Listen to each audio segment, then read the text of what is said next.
Hello friends, ఈరోజు నేను అన్న పరమాన్నం చేసుకుంటున్నాను.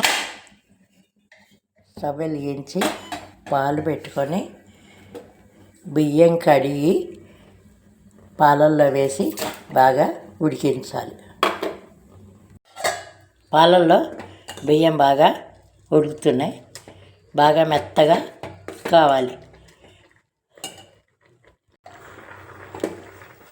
అన్నం బాగా ఉడికింది ఫ్రెండ్స్. ఇప్పుడు ఇందులో ఇలాచీ పొడి,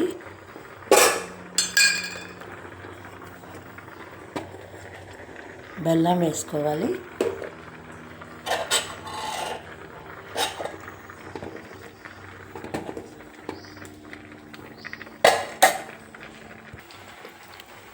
స్టవ్ బంద్ చేసుకుంటున్నాను ఫ్రెండ్స్. పరమాన్నం బాగా ఉడికింది. ఇప్పుడు ఇందులో డ్రై ఫ్రూట్స్ వేయించి పెట్టుకున్నాను, ఇందులో వేస్తున్నాను.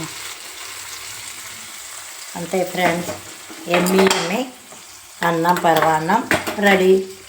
బెల్లం ముందు వేస్తే అన్నం ఉడకదు ఫ్రెండ్స్, యమ్మీగా ఉంటుంది. ఈ వీడియో నచ్చినట్టయితే please like, share and subscribe my channel. Thank you friends.